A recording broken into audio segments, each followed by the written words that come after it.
여러분 안녕하십니까. 포항시의회가 오늘부터 행정사무감사에 들어갔습니다. 사회단체에 지원하는 보조금이 제대로 사용되지 않고 수의계약이 지나치게 늘어난 점 등이 집중 지적됐습니다. 보도에 김철승 기자입니다. 포항시의회 행정사무감사에서 사회단체에 주는 보조금이 줄어들지 않고 사업 또한 중복된다는 지적이 나왔습니다. 어느 정도 일몰제 적용을 해서 더 이상 이렇게 줄여나가야 되는데 하나도 줄여나가는 게 없어요. 보조금을 경주 엑스포 관람비로 사용한 것에 대한 적절성에도 의문이 제기됐습니다. 이 시 보조금으로서 자체 회원들을 이렇게 관람하는 데 써도 됩니까? 저는 안 된다고 생각합니다.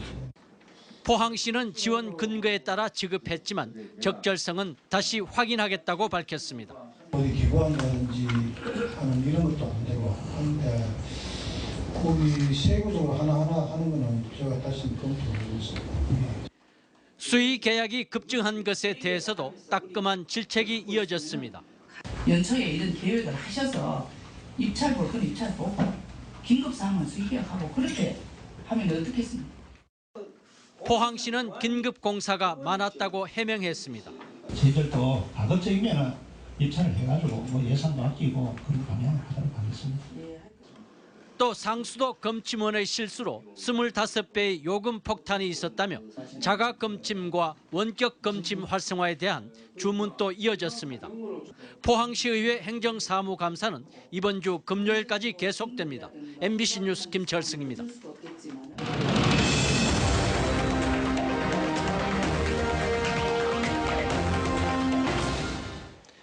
4세대 방사광 가속기가 전 세계에서 세 번째로 포항에서 완공돼 본격적인 가동을 앞두고 있는데요.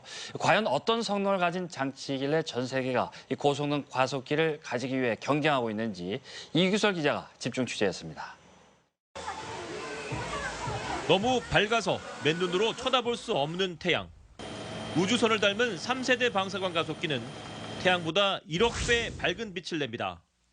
그런데 4세대 가속기는 3세대 가속기보다 무려 10억 배나 더 밝은 빛을 냅니다. 활 시위를 당기듯 전자를 쏴 1km가 넘는 빔 라인에서 빛을 가속시키는데 이 빛을 이용하면 현재 기술로는 100조분의 1초에 일어나는 현상을 포착할 수 있고 앞으로 기술이 더 보완되면 1000조분의 1초를 포착할 수 있게 됩니다. 물이 수소와 산소로 분리되는 시간이 약 1000조분의 1초로 추정되는데 4세대 방사광 가속기가 좀 더 진화하면 이 찰나의 순간을 촬영할 수 있습니다. 수소가 아주 쉽고 싸게 분해되는 과정만 찾으면은 이제는 석유를 쓰지 않고 수소를 쓰는 그런 수소 경제가 이루어질 수도 있다는 것이. 이런 성능을 갖추다 보니 4세대 가속기는 약물이 세포막을 뚫고 나가는 과정도 촬영할 수 있습니다. 3세대가 커다란 단백질과 죽은 냉동세포만 관찰할 수 있는 것과 비교하면 혁신적인 변화로 신약 연구에 새로운 지평이 열리는 겁니다. 3세대가 마치 백화점식의 설비라면은 4세대는 아주 특정한 분야에서 아주 깊이 파고 새로운 것을 도전해보는 그런 명품관과 같은 그런 역할을 하는 설비라고 비교를 할 수 있겠습니다. 방사광 가속기는 관련 연구와 이용에 있어 전 세계에 통용되는 대원칙이 있습니다. 연구 과제를 협회에서 공정하게 평가해 전 세계 모든 연구자에게 시설을 개방하고 대신 연구 결과를 공유해야 한다는 겁니다. 전 세계의 탑 클래스의 연구진들이 포항에 와서 실험을 할 수 있게 되면은 그거 역시 굉장히 중요한 이 가속기, 포항 4세대 방사광 가속기에 기여하는 부분이 되겠라고 보겠습니다. 포항 4세대 방사광 가속기는 내년부터 본격 가동될 예정입니다. 전 세계 과학자들이 포항에 모여서 연구를 하고 인류 발전에 큰 획을 긋는 연구 결과가 포항에서 만들어질 날이 머지 않아 보입니다. MBC 뉴스 이규설입니다.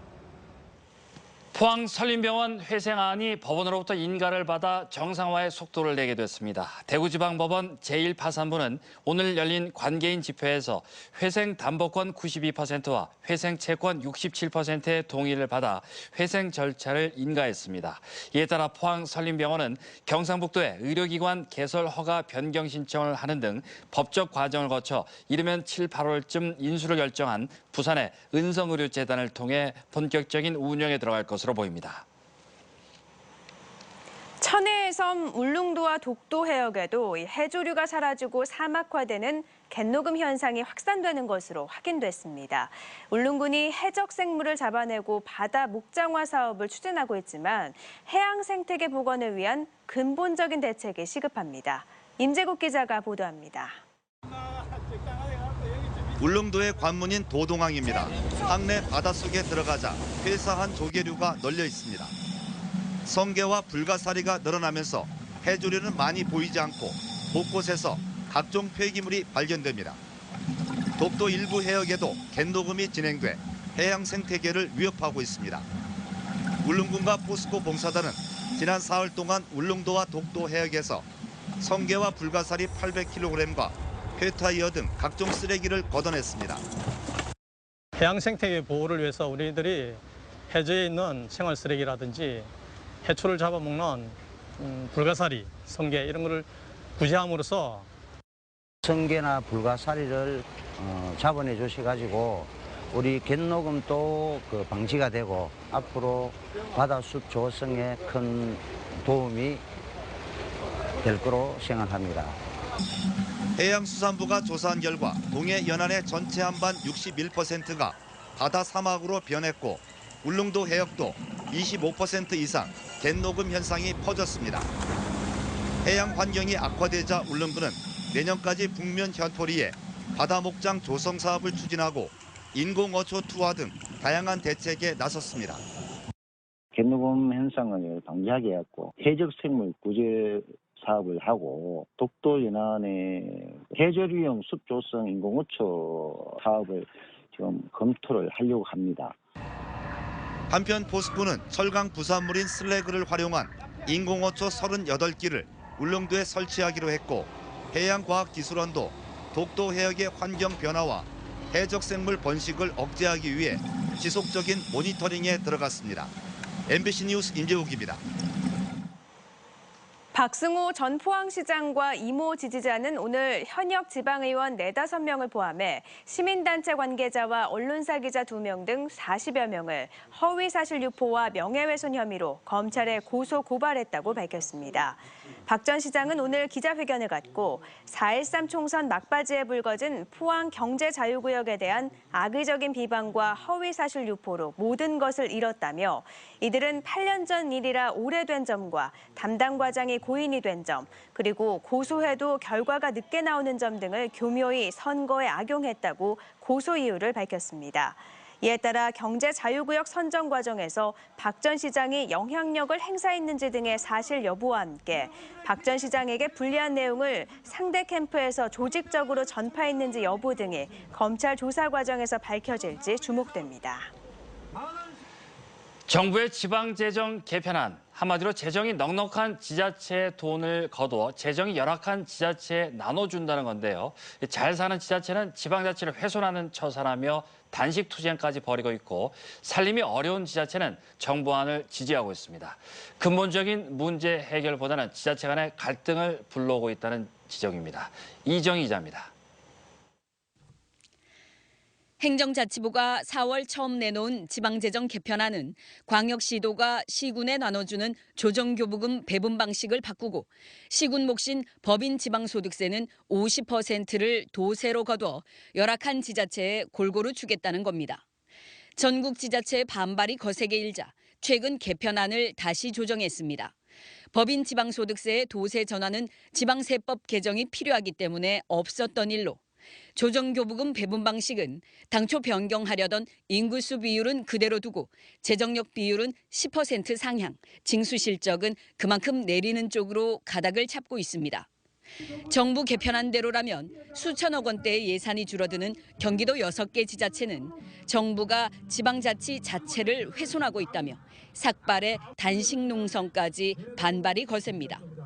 하지 말라는 복지를 확대하고 빚을 마구 갚는다는 이유로 1년 살림의 10%가 넘는 우리의 소중한 혈세를 빼앗아 가겠다고 합니다.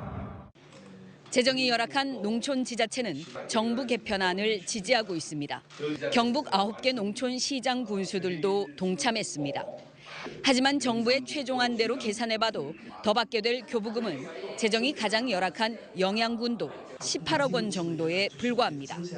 재정 구조 개선에 대해서 무엇인가 노력하는 부분에 대해서 저희들 동참을 하는 것이고 국세와 지방세의 비율을 조정한다든지 이런 근본적인 개선 요구를 꾸준히 지방재정 문제의 근본적 해결은 국가 재원의 지방 이양입니다. 큰 도움이 없습니다. 실제 도움이 되려면 국세를 도세 쪽으로 전환을 한다거나 지방 교부세를 좀 인상을 해서 도움이 될 수 있는 그런 방안이 좀 필요하겠죠. 정부가 자주재정권을 요구하는 지자체의 목소리는 외면한 채 잘 사는 지자체와 못 사는 지자체끼리 싸움을 붙이는 양상입니다. MBC 뉴스 이정희입니다. 제20대 국회가 오늘 정식 개원한 가운데 대구 경북 지역 새누리당 3선 국회의원들의 상임위원장 배정도 마무리됐습니다. 김천의 이철우 의원이 정보위원장을 1년간 맡고 영양, 영덕, 봉화, 울진의 강석호 의원이 나머지 1년을 맡기로 했습니다. 대구의 조원진 의원도 미래창조과학방송통신위원장을 4선의 신상진 의원과 1년씩 나눠 맡기로 했습니다. 동국제강이 창립 62주년을 맞아 최근 브라질 CSP 제철소에서 용광로 화입식을 갖고 본격적인 생산에 들어갔습니다. CSP 제철소 지부는 브라질 철광석 업체인 발레가 50%, 동국제강 30%, 포스코 20%로 구성됐고 발레가 철광석을 제공하고 동국제강과 포스코가 제철소 운영을 맡게 됩니다. 동국제강은 CSP 제철소에서 생산되는 슬래브 중 60만 톤을 한국으로 들여와 직접 사용하고 100만 톤은 해외 시장에 판매할 계획입니다. 포스코가 윤리 상담과 비윤리 행위 신고를 할 수 있는 세계 6개 국어로 할 수 있는 시스템을 마련했습니다. 이에 따라 홈페이지 방문객을 비롯해 투자자와 거래처 등 이해 관계자들도 영어와 중국어, 베트남어 등 6개 국어로 윤리 상담과 비윤리 신고를 할 수 있게 됐습니다. 포스코는 임직원이 윤리 규범과 반부패, 공정거래 등 관련 법규를 지키도록 교육과 상담, 모니터링을 강화해 나갈 방침입니다. 포항 남우경찰서는 평소 빌라의 층간소음으로 갈등을 빚던 윗집 남성을 흉기로 찔러 다치게 한 혐의로 69살 김 모 씨를 붙잡아 조사 중입니다. 경찰에 따르면 김 씨는 어제 오전 4시쯤 대도동의 한 빌라에서 층간소음 때문에 이사를 하려고 주차장에 이삿짐 센터 차량에 주차 공간을 확보해 놓았지만 윗집 남성이 차량을 주차하자 이에 격분해 흉기를 휘두른 혐의를 받고 있습니다. 동경주 세계읍면발전협의회가 오늘 성명을 내고 경주에는 사용후 해결료 관련 시설을 건립할 수 없다고 밝혔습니다. 이들은 경주가 중저준위 방패장을 유치하면서 정부가 특별법으로 사용후 해결료 관련 시설을 경주에 건설하지 않기로 했다며 반드시 약속이 준수돼야 한다고 밝혔습니다. 또 2016년까지 타 지역으로 이송하기로 했던 월성원전 내 사용후 해결료를 조속히 처리할 것을 촉구하고 주민 여론을 무시한 건식 저장고 설치에 대해 반대한다고 밝혔습니다. 경북 동해안 지역은 오늘 동풍의 영향으로 비교적 선선했습니다. 내일은 기온이 오늘과 비슷하거나 조금 높겠고 모레는 더 오르겠습니다. 송혜림 기상캐스터입니다. 네, 오늘은 전국의 낮 기온이 크게 올랐습니다. 반면 경북 동해안 지역은 동풍의 영향을 받으면서 선선했는데요. 대부분 지역이 25도 안팎으로 낮 기온이 크게 오르지 못했습니다. 내일부터는 점차 바람의 방향이 바뀌면서 기온이 오르겠습니다. 내일 경주 27도 보이겠고요. 모레는 포항이 28도, 경주 30도까지 오르면서 더 올라가겠습니다. 네, 내일은 고기압의 영향을 받다가 점차 그 가장자리에 들면서 구름만 끼겠고요. 모레는 기압골의 영향으로 서부 내륙을 중심으로 비가 내릴 것으로 예상됩니다. 비구름의 이동 경로와 그 크기에 따라 내리는 지역이 변할 수 있기 때문에 발표되는 최신 기상 정보 참고하시면 좋겠습니다. 자세한 내일 날씨입니다. 경북 동해안은 내일 고기압의 가장자리에 들면서 구름이 많겠습니다. 아침 기온은 울진 15도, 영덕 16도, 포항 19도, 경주 17도고요. 낮 최고 기온 울진 22도, 영덕과 포항 25도, 경주 27도입니다. 울릉도와 독도는 오전에 구름 조금 끼다가 점점 많아지겠습니다. 내일 아침 기온은 울릉도가 16도, 독도 18도고요. 한낮 기온 울릉도 23도, 독도 22도입니다. 내일 동해전 해상에는 구름 많이 끼겠습니다. 당분간 안개가 짙게 끼는 곳이 있으니까요. 항해나 조업하는 선박은 유의하셔야겠습니다. 바다의 물결은 0.5에서 1.5m로 일겠습니다. 수요일에 내륙을 중심으로 비가 오겠고요. 당분간은 소나기 소식이 이어지겠습니다. 날씨였습니다. 해양수산부는 다음 달 1일부터 연안여객선 안전관리 책임자 제도가 시행됨에 따라 국내 58개 선사를 상대로 오는 29일까지 안전관리 책임자 교육을 실시합니다. 안전관리 책임자는 여객선의 안전 운항을 총괄적으로 수행하는데 선사는 선박의 규모에 따라 5급 이상의 해기사 면허를 소지하고 안전 업무 경력이 있는 사람을 안전관리 책임자로 선임해야 합니다. 해양수산부는 앞으로 교육 효과 등을 평가해 안전관리 책임자 교육을 주기적으로 실시하는 한편 교육 기술을 의무화하는 방안을 마련할 계획입니다. 정부가 해수욕이나 갯벌 체험 등 해양 레저 활동에 필요한 정보를 담은 해황 예보도를 제작해 제공하기로 했습니다. 해양수산부 국립해양조사원은 각종 해양 레저 활동 때 도움이 되는 물때와 파고, 유속 수온 등 해양 예측 자료를 한눈에 볼 수 있도록 만들어 인터넷과 스마트폰, 애플리케이션 등을 통해 제공할 계획입니다. 이상으로 포항 MBC 뉴스데스크를 마치겠습니다. 여러분 고맙습니다.